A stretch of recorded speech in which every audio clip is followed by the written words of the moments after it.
What's up mga idol? Gilas, pinaiyak ang Taipei sa battle for 5th place. Pero bago mo sana ipagpatuloy ang panonood mo, ay huwag mong kalimutan na mag-subscribe bilang suporta sa aking YouTube channel. Maraming salamat idol. Talakayin lang muna sandali natin ng sobrang bilis ang mga rumor, dahil sa biglaang approval as local player si Quentin Miloro Brown, talagang magre-retire na daw si Jopeth Aguilar at hindi nasasali pa sa Gilas. At ngayon namang okay na ang injury ni Kai Sotto lalo na sa paparating na FIBA World Cup qualifiers sa November. Aalisin na rin daw sa lineup si Jamie Malonzo, after ng movement na yan ay posibleng may dalawang addition.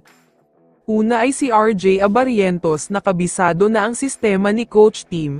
At pangalawa dyan ay si Jordan Heading dahil kailangan ng sharpshooter. Siguradong magiging successful ang triangle system dahil kumpleto na ang mga players.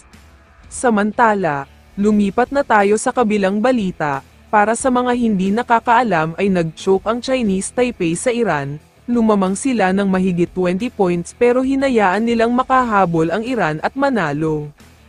Kaya naman ayon sa mga sources, nagkaroon daw ng placement for ranking, battle for 5th place nga daw ang naging labanan ng Gilas Pilipinas at Chinese Taipei, isang mabigat na bakbakan ang nangyari.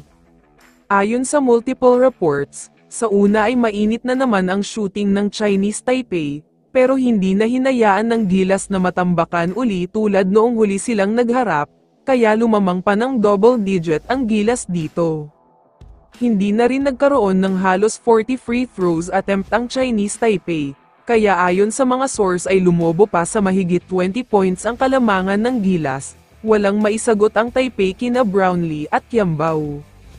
Kaya naman nakuha na natin makabawi at manalo mula sa masakit at mapait na pagkatalo noong first game, at dahil sa panalo na ito ay kumpleto ang revenge game at official nang makukuha ang 5th place.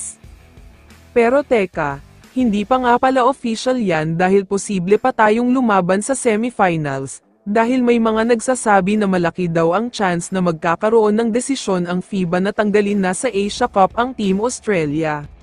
Kaya sa madaling salita, kung tatanggalin ang Australia, malamang sa malamang ay ibibigay sa Gilas Pilipinas ang semifinals slot, at kapag nangyari ito ay malaki ang chance mag-finals dahil Iran lang naman ang makakaharap nila. Kaya naman kung ikaw ang tatanungin idol, ano ang masasabi mo sa balitang ito?